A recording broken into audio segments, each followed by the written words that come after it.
Hello, Charmaine. Okay, there's the sound's gone again. Okay, just to tell our audience that we are having sound problems, and I really want us to sort it out because Charmaine's story is so powerful, and there's so many nuances to it, and there are just so many things that we want to discuss. But obviously, if we don't have sound, it's going to be a bit of a problem because I can't do this all by myself. So, Charmaine, let's see if it's better now. No, nothing there.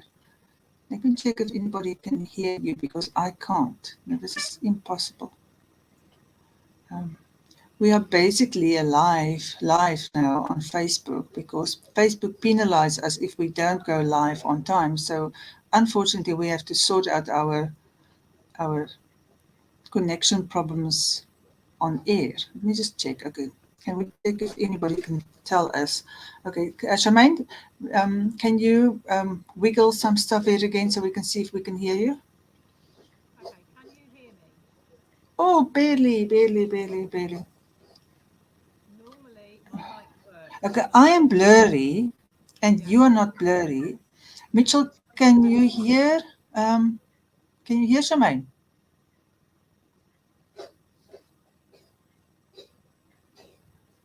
Let me just check back here.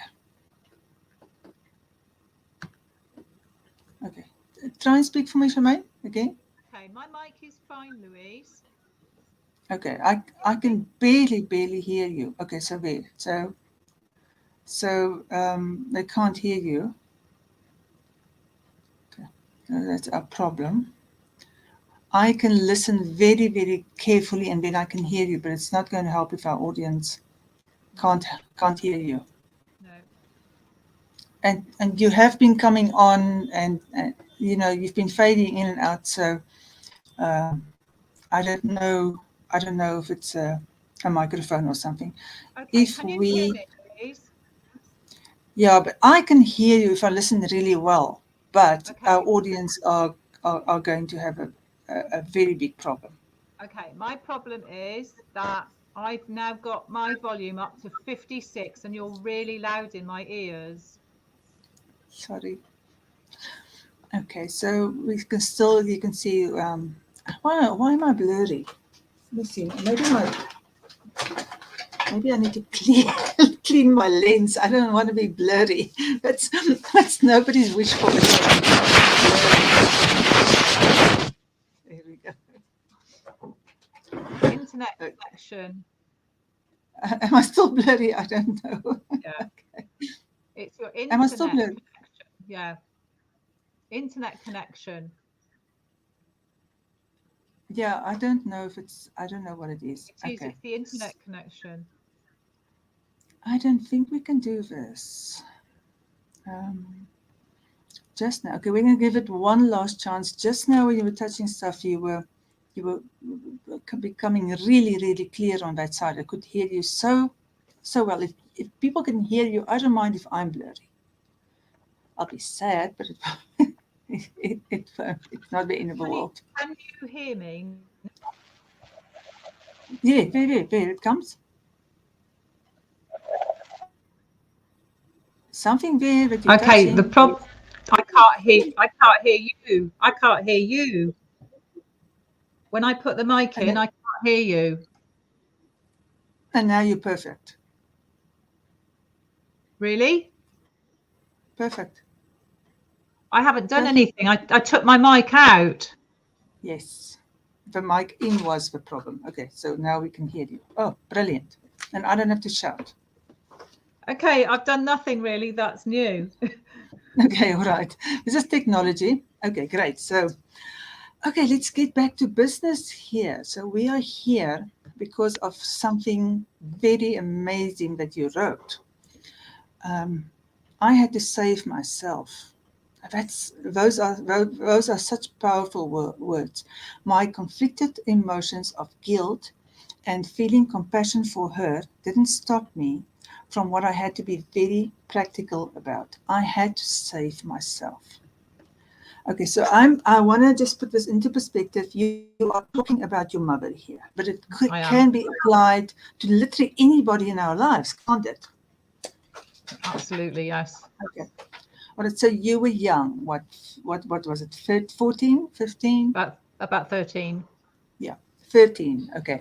And your mum was an alcoholic and you loved her very much, but she was very unstable.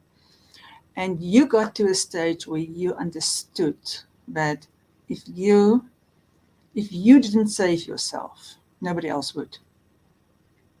That's correct, but it's very easy to say that. However, if there's nobody around there to help you when you're a child, what do you do? So for me, the appearance of my social worker, or a lady who became my social worker back then, that was my savior. That was my savior. If she hadn't turned up, I'm really not sure what would have happened. Maybe I'd have run away. Maybe I'd have tried to do something terrible. Who knows? I really don't know. I can't say. And I don't want to sort of think about, well, it could have been this way or that way, because it wasn't. It was the way it was, and the way it turned out was the best way for me, in actual fact. And it helped me make that decision to say, look, I really don't want to live with my mother. As painful as it was, because I did love her. Yeah, you're quite right. Yeah, and I think what makes this powerful is the fact that you loved her and that you craved that attention from her, because the way that you describe it in your chapter is that even afterwards, if you got it, it was so great to have it, great to have your mother cook a meal for you, great for her to be there in the snatches that you could get from her when you visited. And I mean, you ran away, you divorced her, by basically you emancipated yourself, but you ran away to be with her. So it doesn't take away the need to be with somebody, but the decision that you have to put yourself first. And this is something that we want to help people understand as adults, that we can do that, right? This is why we're having this conversation. Absolutely. Okay. Yeah. And so for me, like you're saying, the thing is, right, we're born, we're tied by our umbilical cord to our mothers, and that very act of cutting that umbilical cord seems so final, but in actual fact, it's not final. It's never final. We're always attached to our mother, our parent figure. We can never ever deny that we're not, or say that we're not attached to them, because we are. There's always going to be that emotional attachment, whether we like it or not. And I realized that when I was running away, because actually what was going on in my head at that time, because I've always been a thinker, and so I was kind of thinking, in actual fact, well, this is really silly, because I took my mum to court and I divorced her with the help of the social worker. But here I am running away, hiding in the cabbages in her garden. It was quite funny, actually, that one. I must tell you that another time. The police looking for me.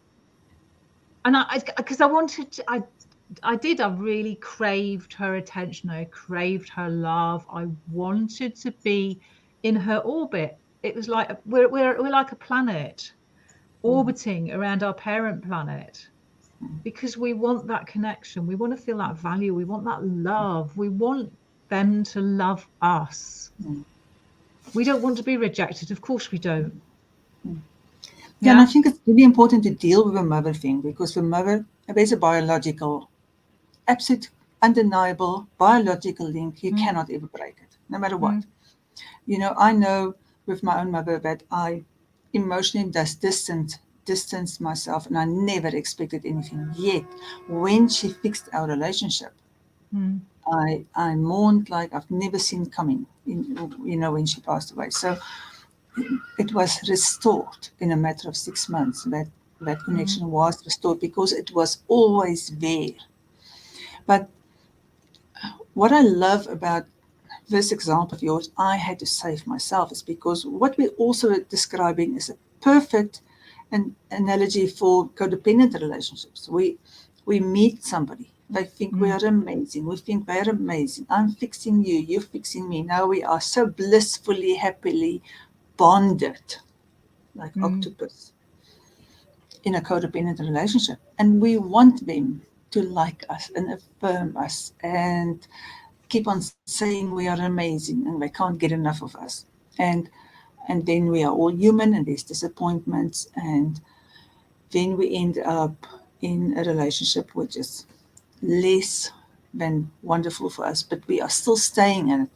We don't know we're supposed to save ourselves. That is the problem. Always, we're supposed to save ourselves. Yes, that's very true.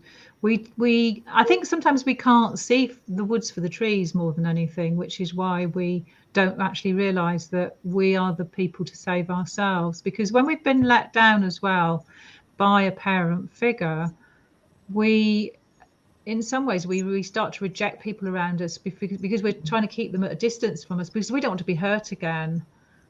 But as we gradually let people into our orbit, that's when we're healing as well. So we're going through life and we're learning lessons from other people. So if we happen to come to a situation that we repeat over and over and over again in a relationship, take that as a sign that we are saving ourselves, because what we're doing is we're learning from that relationship. And then once we've reached a particular level in that relationship, we've learnt that lesson, whatever that lesson was that we need to learn. And then we move on to another person who's on a higher level, whatever level that is, in a different relationship, and we learn something completely different. And I've noticed that over the years as well. I've been gradually moving up the layers. It's like moving up the layers of an onion until I get to the top when I can feel the sun on my face and really bask in it.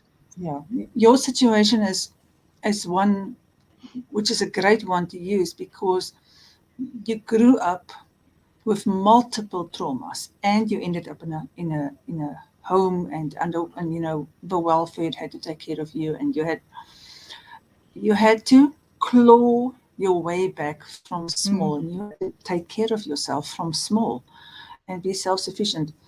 So when we go through all that, and so we're going to have different layers, we're going to have different starting points of who we are going to connect with. So depending on our wounds, we may connect to people who are not emotionally healthy, but if we are more emotionally healthy ourselves, we may not start on that same starting point. We may be already in a relationship with somebody in which there's more possibilities. And then even inside that relationship, saving ourselves sometimes doesn't mean move on. Saving ourselves means to start having boundaries, to have wants and needs, to speak up for ourselves, to respect and love and value ourselves, to grow. So we can actually do that inside a relationship too, and expect that the other person will grow to another level. And I see this happen a lot when people start working on themselves, that everybody suddenly understands different expectations, and then people will live up to the expectations. Yeah, it always affects the other person. When you put the work into yourself, into saving yourself in inverted commas, when you start doing that work, you'll find that the other person levels up with you as well. And that's an absolutely wonderful thing to happen, because it means that you're growing and they're growing at the same time. You might both be on different levels, but there's still usually different, there's still trauma in both of you, but you're each of you dealing with your own trauma, but you're also helping that other person. I think that's what's so wonderful about it. If you go out and you save yourself, forget about other people, look at yourself, think about what is it that you need to do for yourself, because if you're emotionally hurting, then there's something going on there that you need to look at, and you need to start thinking about it, reflecting about it, and doing the work, whatever that work is, whether it's setting boundaries with people, because sometimes you maybe you're a person who says yes to everything and you become a doormat, and you start to feel resentful when that happens as well. So maybe just now and then you could not do it deliberately in a destructive way, but actually just say, well, actually, no, because I'm doing X, Y, Z. You don't even have to give an explanation, really, but just by setting that boundary really helps you to start saving yourself. Or, for example, your inner critic as well. Start being more compassionate with yourself. And by being more compassionate with yourself, you can start to be more compassionate to others. So it's basically, it's that analogy of the mask when you go up in an aeroplane. And if the oxygen mask falls down, put it on yourself first. Forget about the other people, because when you've got that mask on your face and you can breathe, you're saving yourself. Then you can save the others and put the masks on them. And that's when the way round that it should be in actual fact. Okay, so we're going back to your words. Save. I had to save myself. So it's always our own job to save ourselves. Nobody should do that as a 13-year-old. That's just wrong. But so many of us did. My version of saving myself when I was 12 was to say, I just won't care about you people anymore. None of you are there for me. So I will not care. See if I will care. I will stop loving you. I will stop expecting stuff from you. And that was my own way of divorcing my family. And a lot of us do that. Some of us become extreme people pleasers in our attempt to get approval. This is what I'm being approved for. Therefore, I'm just going to keep on doing this forever. And some of us turn into rebels. Like, you don't approve of what I say. You don't notice that I'm trying. You don't even see me as a person. Just watch. I will show you what it looks like when, I will give you something to not like. And so, those are the scenarios of really what happens in our lives when we are hurt. So we say save yourself.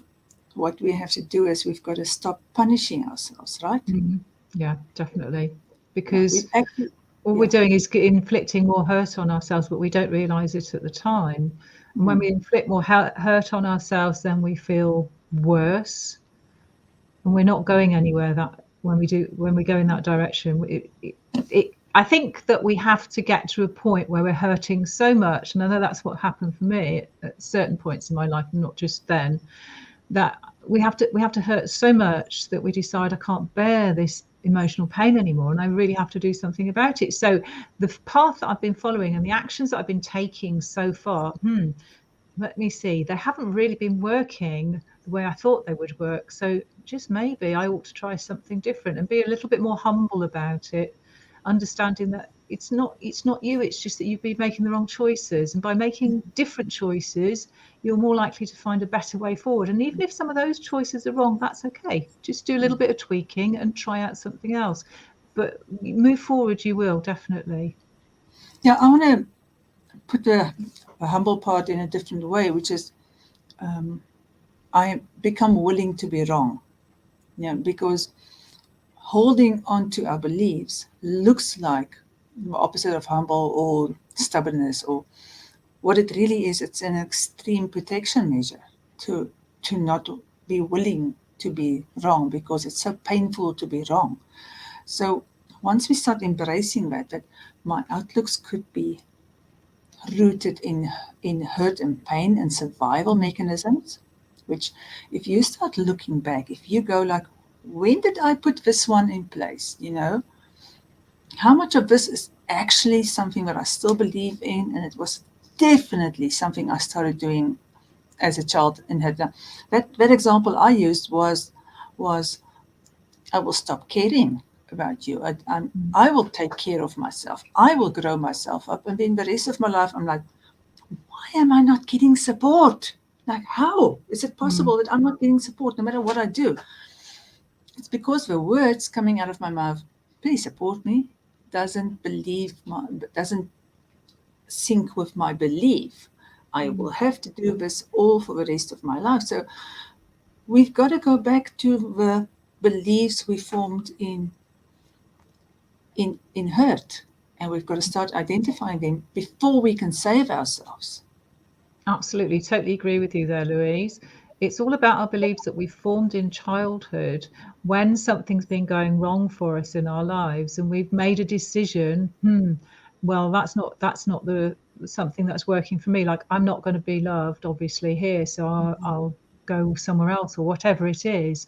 By changing those beliefs and starting to align ourselves with our values as well, because that's also another important thing, is values. If we're not aligned with our values, I know for a very, very long time throughout my life, I've made a lot of decisions and those decisions have been wrong. And the reason that they've been wrong is because I gave up on myself and I wasn't looking at my values and what I really truly valued in life, even though deep down I knew myself in my core who I was. I just buried myself completely with a load of nonsensical beliefs and with a lot of thoughts about other people and all my resentment and my hate towards other people as well. Well, really, that was hate towards myself because I wasn't getting out there and saving myself at the end of the day. Love that. Absolutely love it. When we forget who we are, we don't value ourselves. We don't have values. We may look like somebody who has values, but our values are for other people. Our values are not for ourselves. It remains our job. It remains our own job to take care of ourselves. And if we don't have that, if we don't do that, we walk around and we are just a bundle of resentments. It should be like that. It should be like that. And why shouldn't it be? And hurt feelings and victimhood and all of these things are ugly. But we are stuck in it because we don't understand that we've basically divorced ourselves. We haven't just divorced our parents, our caregivers, our feelings. We've divorced ourselves, and we have to make peace with ourselves again, fall in love with ourselves, and put ourselves first in that queue, not somewhere in the queue. Go have a queue. Go park yourself first. The trouble with that is, and I completely agree with you once again, the trouble with that is that people are thinking probably, I'm not good enough, I'm not worthy enough. Why should I? What's the point of looking after myself? Nobody else cares, I don't matter. And you go through all sorts of silly thoughts like that in your head until you get to a point where you really do have, once again, because you're in so much emotional pain, you really do have to start thinking, wonder if maybe I could change those thoughts around perhaps. I mean, it's not easy. I'm not saying it is easy. And it depends on who you meet in your life as well, who happens to be there at the right moment that sparks something within you. And you suddenly start thinking, oh, well, actually, yeah, okay, maybe I could. But you're still very unsure of yourself at that point. And it takes a long time to change lifelong habits to make sure that we have new habits so that we are looking after ourselves. So I'm not going to say it's an easy journey. It's not an easy journey. And even now at my age, I'm still learning. I mean, I've got a little of a thing about controlling. I have to control things around me. And I get very antsy if I can't control things around me. So I have to be very careful of that, and I have to really monitor myself when I'm doing that. It's not something I like, but it's something I'm learning from, and I'm getting better at it all the time. And that's one of the things we can say to ourselves if we're getting things wrong in our eyes is to be compassionate with ourselves and to say, I am getting better slowly, but I am getting better all the time. And that's the most important thing we can say to ourselves, rather than being harsh with ourselves or criticizing ourselves. It is definitely compassion and being good to ourselves, looking after ourselves. Yeah, you bring up a lot of very valid points here. I think the first thing is to understand that emotional pain that you're going through is such a blessing to you in the end, because it makes you willing to look at stuff differently. You can't bring anything else in place until something wakes you up. I'm here now. I am aware that I can't keep on doing what I've been doing in the past, because, like you say, the emotional pain becomes so much that you're willing to re-examine your beliefs. It's not hard. It's getting past the unwillingness that is hard. It's sometimes hard to find good help, but before we even get there, we have an unwillingness to go down the unknown path. But once you go there and you start getting this emotional freedom and this coping tools, and you start finding out how many beliefs you are walking around with, which you never ever had to carry on. I mean, it's just such a liberating, freeing process. I just can't wait to slip people with me. Like, come. Let's go on. This is why we're all doing this, right? Because we've been on the journey and we found a different way. Yeah, what I like definitely. in your chapter is that you're like, you just don't give up. You're just not a giver upper. You say that, Louise. There have been times when I've wanted to give up, and I've been through a lot of rubbish in my life, and there really have been times when I've wanted to give up, where I've had my back to the wall, quite literally, and I've just slid down that wall and I've just howled. Yeah, you've been suicidal. Yeah, I did try to commit suicide. Yes, definitely. When I was 19, I started to put a toothbrush down the back of my throat as well, because I felt, I just wanted to off myself off the world, so to speak. I couldn't take any more of that emotional pain. That was one of the really tough times for me.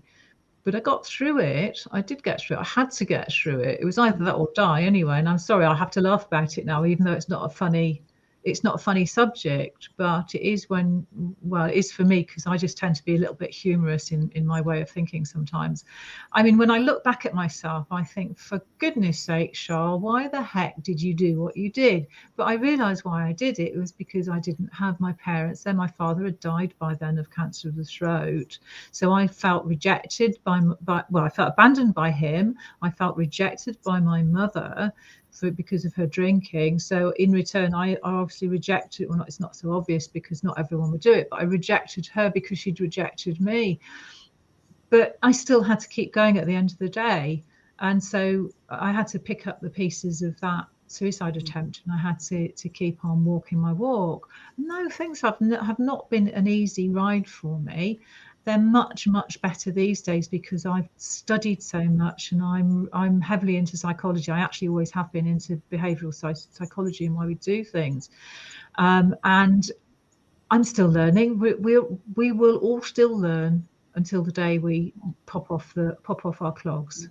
We will always learn. There's always something to learn about ourselves, and in some way we can better ourselves, and to be able to also help others on that journey, I think, is so vitally important, because I know that the people that I've helped already on their journey, they've had so many insights, and they've learned so much about themselves, and they've been able to sit back and reflect about themselves and understand themselves better and why they do certain things. And I think that's just so important. But Charmaine, you're at the point, you're suicidal, you have overwhelming emotional pain, you feel desperate, you don't see an outcome.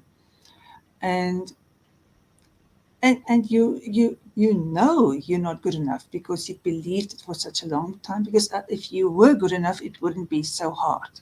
And you just don't have all these tools yet. Some switch inside you just flicks, and it is, I'm choosing me. I have to save myself, right? Yeah, I mean, I think that for me, when I did what I did, and I ended up in hospital with my stomach being pumped, and then I ended up in a therapy group. I think I said in the chapter, basically, I looked at the rest of the members of the group in my therapy group, and I thought, God, you poor sods. And I didn't mean that in a demeaning way. It was just that I had that sort of, I can't think of the word now, but I had that, I suppose it was an eye-opener really for me, in as much as I looked at them and I saw that they were far worse off than I was. At least I was alive. I had tried to commit suicide, but I was alive, thankfully, and I'm glad for that. But they were like the walking dead. And I mean, no disrespect to any person in whatever state they're in, but they were literally like the walking dead, because they sat there and they weren't even communicating. They'd given up completely on themselves. And I realized at that moment, well, no, I haven't actually given up on myself. And in fact, the reason that I'd done what I did do was because it was a cry for help. And it was that rebellious streak in me, only I took it to the extreme. So I didn't go graffitiing, or I didn't go doing other stuff, whatever that would be, or drinking wildly, or drugs. I've never done drugs in my life. But I did do something that was really extreme. I took myself to the edge. Maybe I was testing myself. I don't know. because I can be a little bit like that. I'm a bit of a challenger. I like to challenge myself and see. But saying that, no, I think that I really just wanted help. I was crying out for help, but there was nobody there to help me. And even with the therapy group, it helped me up to a point. But in actual fact, also, I can't remember if I actually mentioned this in the book, but I was put in the group, but I was actually asked, did I want one-to-one? And my first thought was, well, I don't deserve to do one-to-one. In actual fact, it's probably better if I go in a group, because then everybody gets something. And that was my thinking at that time. Now, these days, if I was going to go into therapy, I'd turn around and say, no, actually, I want one-to-one because I need it. I want it for me. Yeah. Save yourself. Yeah, absolutely. So you looked at the rest of the people who were sitting there, like you say, living dead. And so they're either in helpless or hopeless, or in victimhood, and it's usually the same thing. Yeah. Helpless and hopeless is usually extreme victimhood, where you've given up on yourself and you just simply don't know how to get yourself out of it.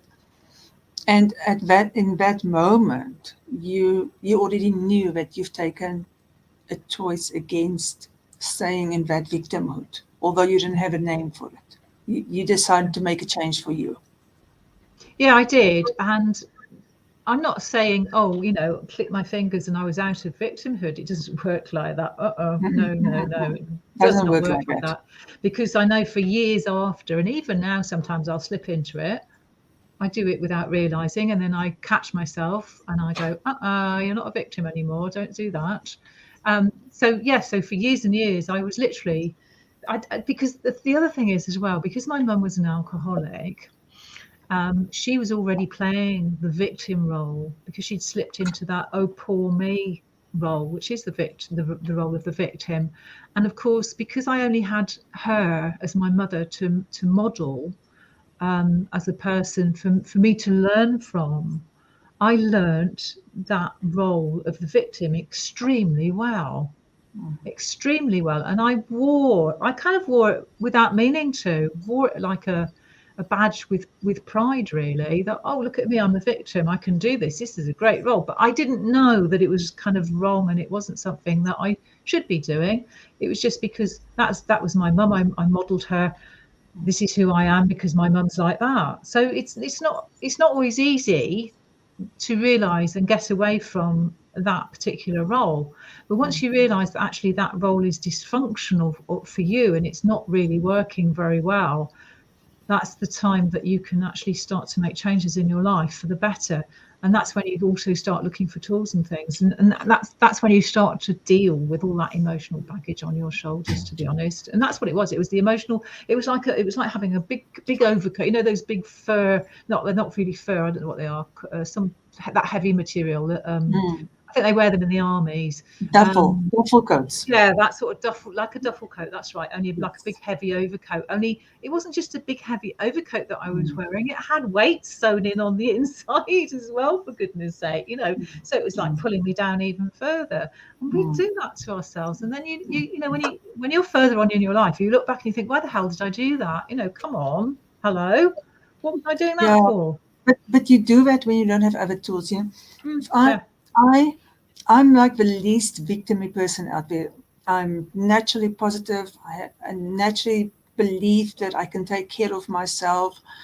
I naturally knew that if I put my mind to something, I could do it, and I did it. I did a lot of stuff, and I was successful. And yet, in a codependent relationship, slowly over time, because we were just so enmeshed, I became so in victimhood when my husband stopped loving me. It was I was just not treating me nicely and drinking again, and you know, so I went so deep into the victimhood of him without realizing something extremely important. Louise, you're sitting here with your grown ass body, and you are choosing to sit here and wait for a guy who don't treat you nicely. And started drinking again. And so, why the hell are you doing this? Why are you sitting here? That thought didn't cross my mind. I spent 2 years in helpless and hopeless, where I was like, everything will be fine as long as he changes. He needs to change like this. he needs to change like that, he needs to change like that, and then I'll be fine. Hello? Doesn't work like that. I have to change like this, and I have to change like Yeah. that, and I have to change like that, and I am fine. And that is the only thing we're supposed to do. And then we pull different people or different aspects of relationships into our lives. Suddenly the opportunities are there. We can expect more. And it comes back to that, what you're saying there, what you were saying before is about the self-love, the self-compassion, the self-love, putting yourself back again, first in your queue. That's how you save yourself. I mean, it's a beautiful process. It's shitty to go through. Oh, yeah. It's a beautiful process. Let's look at our comments here. Let's see what our audience are. People, no. Not enough hearts there. I need some hearts there. Oh, there's no hearts. No, people, really. We need... Okay. Comments. There we go. All right. So, perfect sound. Oh, right. Okay, so let me check. Did we elaborate enough? Okay. Will you elaborate on being a victim? Is it the same as a pity party? That's another name for it. Yeah, it is. That's a good name for it. It's when you, very simply put, it's when you see yourself as the victim of another person, and you have forgotten that you are a grown-ass person who's there, and you have a voice, and you have a choice, and nobody's keeping you there with a gun. There's no gun. And even if there's a gun, we're going to go for Viktor Frankl, and we're going to say, you are still the owner of your mind. You can still, even when there's a gun against you, retain your sovereignty over your own mind. And that's really hard, not being a victim. It's not an easy process because you don't know any different when you're a victim. So you're literally owning that role. But once you get those tools and you start understanding more about yourself, then you can ease yourself out of that victim mode. But like I was saying to you a moment ago, Louise, there are times when you can slip into it quite easily. So you have to just remind yourself, so what happened here? And for example, you have an argument with somebody close to you, and then you walk away from that argument and you start thinking, oh, what have they done to me? Why me? Poor me, etc., etc. Just have a think about that, what you're thinking about. Think about what language you're using. Is your language positive or is it more negative? Because if it's more negative, then you've probably slipped into victim mode. If it's more positive and you're coming away from that situation where you know you can actually turn that conversation around into a better positive result, then you know that you're not in victim mode anymore. It's not easy. I'm not going to say it's easy at all. I don't think anything like this is easy. But as long as you keep practicing it and you keep changing and you keep doing what you're doing, and even if you fall, get up off your knees, stand up, stand proud, and just keep going, because we all fall, it's normal. But we start with noticing. That's what important. And sometimes we are a victim, and like definitely in a codependent relationship, we take turns. I'm the victim of you, you're the victim of me. And then, it's a drama triangle. It's victim persecutor roles that we are just switching out whenever it suits us. It's very fluid. We're maybe more adult in us. There's maybe more parent in us, less adult, more parent, more child. We're not all the same. Certain given moments, we're more triggered into the one or the other. The other person's going to play off us. There's always this play. We're playing off each other. But the worst part as well, sorry. I was just going to say that the worst part of that as well is to remember that you yourself and the other person in that relationship, you're not the only people in that relationship. And what I mean by that is that your parents and their parents are in there as well, because you've learned certain things from them and they've learned certain things from their parents. And of course, they're bringing all of that stuff, all that emotional baggage into the relationship as well. So it gets really tangled and really complicated. And then, of course, we get the children that we have. So we end up passing it on to them. And so it gets even more complicated. So it's all about sort of snipping those tangled knots and wires and stuff and just untangling it and starting to be responsible and take hold of that responsibility and become that parent, that adult That's the most important thing. It's okay to be a kid sometimes, to slip into that role if you're in a, you know, if you're in a playful mood or something. That's absolutely fine. But bear in mind you're an adult, and use that as your role, because that is your role in life. Once you're a certain age and you've become an adult, you're an adult. Hey, we can still have fun though. That's important too. Yeah, it is. Let's see if Mitch is happy with that explanation. Let me check, where are we now? Okay, where am I now? The wrong place. Stephen's saying perfect sound now. Thank you. Okay, good. We're all done. Oh, all right, Mitch says it's fine. Okay, right. Okay, so we are coming back to, I think, you know, the problem of victimhood. And I think it's so worth talking about, because we are sometimes very much stuck in a pattern where somebody else that we are with is in deep, deep victimhood.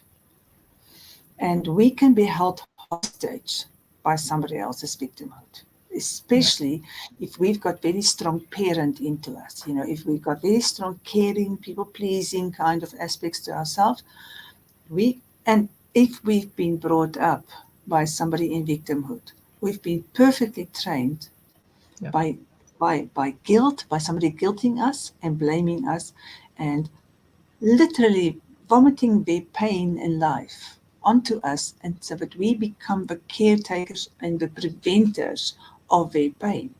That's a very hard one to be caught in. But you literally start by having a conversation like this and going like, that's what it is. I've never known why I feel so compelled to do stuff, and then I hate doing it, right? Yeah, that's true. I think that's a difficult conversation. I think, I mean, I've gone through different situations in my life where I've not realised that I'm being a victim, and then someone's actually turned around and been my adult or my mother in some respects. So they've fulfilled the role of my mother, which is what I meant about the learning earlier on from different people. So they've said something to me, and it's like hit me like a big slap in the face. Ow, boy, that hurts. That really hurts. But then you really do learn something from what's been going on and the way you've been acting with people. And yeah, there's shame there, there's guilt, there's all sorts going on there, but at least you can come away from it and you've learned something about yourself. It isn't a nice way to learn, of course, but actually it's good because you can thank that person inside you and say, you know, you don't have to thank them out loud, but just by thanking them in your head is, you know, it helps you to kind of come to terms with what they've said to you, and you can sit and chew over what it is they've said to you about your behavior, and then think about it and come away and do something completely different. So you've learned something. I think it's important that people know that you don't have to be a victim and in every aspect of your life. Your victimhood is most likely going to come out in one of two places, and sometimes both. One is your mother, very often your mother, or your nearest family, and the other one is definitely in relationships. That is just where we are the most vulnerable, and so our victimhoods can, like, I did not have much in the line of victimhood for the rest of the world, because I've been quite go-getter and fixing stuff and, you know, just pushing through and make it happen, you know, and with determination, just survival determination, because there's so much of what we learn as her children that can help us to get somewhere in life. So I could never, ever associate the word victim with me. But I was so solidly stuck in victimhood in one area of my life, and it poisoned my entire life. So it's that awareness that you can have victimhood about one aspect of it, and once you get help, once you have somebody, like you say, somebody shine that light on it, and you can, what really? That's your greatest opportunity. It's so hard to hear. It's like I should crawl around with shame because it's just another step. It's a thankful moment to go like, here's my opportunity Let me get over myself and take this opportunity not to be stuck there anymore, because the stuckness is so painful. But being stuck is worse than hearing the truth. Yeah, I find it difficult to hear the truth from people, so I might disagree with you, but it's just painful for a moment, and in actual fact, it's just our take on what is the truth anyway. It's our world view of it. So each of us got a different world view, and it's whether or not we see something as the truth or not, or as not the truth, I think. Just going back a little bit to victimhood, I think for me, because I'd learnt this role from my mother, I also had learnt, and I'm sure she probably was depressed, I'd also learnt how to be a depressive. So most of my life I've actually suffered with low level depression. I didn't really realise it until the time when, again, going back to what we were talking about before, when I tried to commit suicide, I was given some antidepressants for a while. And these antidepressants took the edge off everything, and I kind of felt, maybe, I don't know if this is what drugs is like. I've got absolutely no idea, but it felt as if I was on drugs. And of course they are drugs, obviously, because it's pharmaceuticals.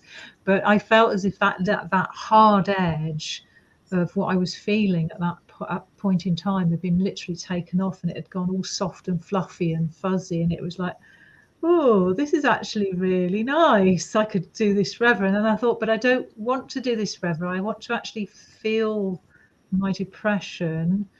And I think possibly for me, by feeling that depression, I was actually able to tune into the fact that I was alive, that I had feelings, that I wasn't made of stone, I suppose, really. But that wasn't a good time for me for having low level depression for the whole of my life, because I realized that it wasn't doing me any good. And even now sometimes I catch myself in a thinking depressive mood. So we can alter our states. We can be in a depressive mood, we can be in a happy mood, a joyous mood, an angry mood, or whatever. And this is the great thing about emotions, because I'm doing quite a lot of research on emotions at the moment, because it really fascinates me, and especially because I do sometimes have a problem with my anger, I will admit it. And I think that's partly because I used to be depressed, so it's coming out in a different way at the moment. So emotions is they are amazing for us. And whatever I would say to people is that don't push your emotions away. Don't deny your emotions, because emotions are extremely important. Emotions are a signpost telling us a direction to go in. They're saying something to us, because so many push them down, they push them away, they'll deny them, and then they come bubbling up later on in a far more intense and more extreme form. And I've noticed that a lot in my life, that's happened with me. So sorry, Louise, I just thought I'd mention that, because it just I agree with you. It's so valid. Yeah, it is so absolutely valid. And it's something that a lot of people go through. And I love that you say we've got control over it. We have a choice to address it and feel it. And once you actually feel it, you can start transforming it. If you just deaden it with medication, you're not on a journey. It may be something that you need, but it should never be a life goal to be on medication forever. It should be a life goal rather to say, let me learn what this is all about, and let me see what it's teaching me, and let me see what I can put in the place of it. And let me make friends with it, because if I see it as the enemy, it has a hold over me. But if I make friends with it and I see what it's trying to tell me, I can transform it in an amazing learning tool and live a life where I'm more present and more in control of how I actually want to feel, because we can choose how we want to feel. That's very true. We can choose how we feel. With some of the stronger emotions, like anger, that can be quite a difficult one to deal with, because it's also about physiology and how our DNA and our genetics are, and it's part of the unconscious brain that's driving it as well. So that can be quite a difficult one, but we can still learn ways of coping with anger. What I was going to say though was that emotions also, we can get whirlpools of emotions. If we haven't dealt with certain things in the past, we can end up with emotions whirlpooling, and when they whirlpool, we're kind of shocking ourselves and making things worse, but we don't realize that we're doing it. So there are also tools and ways of dealing with that, because one of the things we can do, in fact, is we can take a sheet of paper and write down, what is it in this moment that I'm feeling that I've lost. That's a really, really useful tool. What is it I'm feeling in this moment that I've lost? So, for example, I'm going to just take a very mundane example. For example, somebody's been made redundant. Okay, so the main loss at the top of the sheet would be being made redundant. But underneath that, with a whole list, however long you want to make it, there would be all sorts of losses that would be attached to that. So, for example, there'd be a loss of financial security. There would be maybe a loss of face, even, because I've got to go home and tell my partner that I've been made redundant. There'd be a loss of friends at work. There'd be all sorts of things. And so these losses are actually very important to us. And by us sort of teasing apart what those losses are, we can see better how to move forward when we actually apply what they call a SMART goal. It's a SMART goal, I'm sure you've heard of, which is they use in business. So it's measurable, it's specific, it's measurable, and you know when you can do it by. Does it fit what you want to achieve, etc. And that actually helps us to move forward. So it's one really, really great tool that people can use if they want to, when it comes to sorting out their emotions about things. So what I would suggest to people, if that's all right, is to actually take a disappointment or something that's happened to you in the last week or 2 weeks, and use that as the subject to put down on your loss reaction worksheet, and then start working with it and breaking it down and finding out what are those hidden losses, because that would really, really help you sort of tease everything apart, and as I said before, move forward. It's a really powerful question, and it's a great suggestion. I hope people will do that. It of course ties into neuroscience, because the minute when you do that, when you go and sit down with a piece of paper and you go through stuff logically, you switch off your amygdala. So all the overreaction and all all those huge reactions go away, because you're now focusing on something that is logical. And so anytime when you are when you find a good question, you engage your logical mind, you get yourself out of an emotional overreaction. So it's an amazing good question there. I love it. I'm going to remember that one. Okay, so I want to go check if we have any more questions. We're getting to the end of this. Okay, let me see. It's time for more questions. Yeah. Oh, okay. You're reading our book. You're reading our book. I have to tell people about our book. Thank you. Yeah, so we are having a book out. Our book is out this week. Our book is out. It's still on 99. Let me see there. It's still a number new release in several categories. It is now on 99 cents. I think a few more days before I take the price back up, so people have got a very limited time. Thanks for reading it, Mitch. I love it. You're reading it, and it's very powerful. There's lots of amazing messages in there, and so we want to remind everybody, please go and get it. The link is in just above the video. The link is in the description, so you can go and get it and tell your friends about it. I think it's an awesome book. Tell and leave a review. Yes, please. If you can review on Amazon, if you've spent $50 over the last year. I buy books all the time, so it's not hard for me to get there. So if you can leave a review, we'd like a nice review. Thank you. If you enjoy our book, it helps a lot to get a review. And so let me check. Any more comments? Any more questions? Okay, so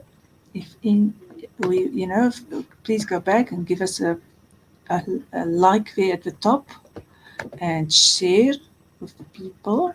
We like that too. It helps a lot. Anytime you share, anytime you put a heart there in the likes, a like or a heart in there, then Facebook's going to show it to more people. Facebook's very stingy with showing it nowadays. They've definitely cut right down. Yeah, they've cut right down on how many people they will actually show it, because they want us to pay for this privilege of showing people stuff. really annoys me, but that's how it is. But we've got a way around it. So you share it and you comment in like you guys are doing, and you're giving us likes, then it automatically jumps up and we can help more people. And I mean, this was a great conversation, wasn't it? There was just so many tips. I think one has to go back with a notebook and go through all of this again. Yeah, definitely. Okay. All right. So last, you have to save yourself. Let's go back to what we are talking about. You have to save yourself. And so last comment from you, Charmaine, on what you're going to say when we are saying, where do you start? Save yourself. Your best tip. Where do you start?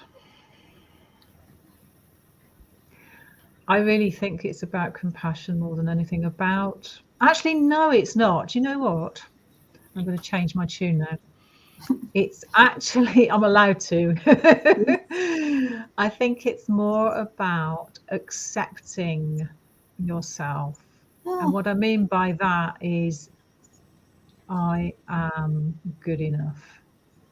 I am good enough. And I actually, when I'm coaching people, I get them, and it's not from me, it's from Marissa Peer, the international hypnotherapist, but I love it.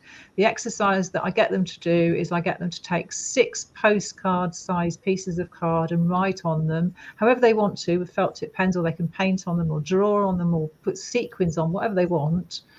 Write on them, I am enough, and then stick them in prominent places where you can see them. So you can put one in your bag, you can put one on the dashboard in the car, put one on the bathroom mirror, put one on the back of the bedroom door when you wake up. The only thing with that I noticed with one of my coaches is that their partner was quite down on them. So you do have to watch that and ignore it at best, because they have been triggered by something. It means that they're probably not feeling good enough. And actually, if you leave them stuck up everywhere, I think that they'll get used to them and they'll start learning that they're enough as well. Yeah, it's a subliminal message. It's just, don't buy into somebody else's crap. Just don't. Yeah, definitely. Put yourself in your own queue. I can't better this. This is just best advice. You are enough. You've been born enough. And self-acceptance, it really is. Charmaine, thank you so much for coming. It's been an amazing conversation. Thank you. Everybody remember, if you haven't got our book as yet, please go and get it. And as Charmaine says, please go leave a review for us on Amazon. We are.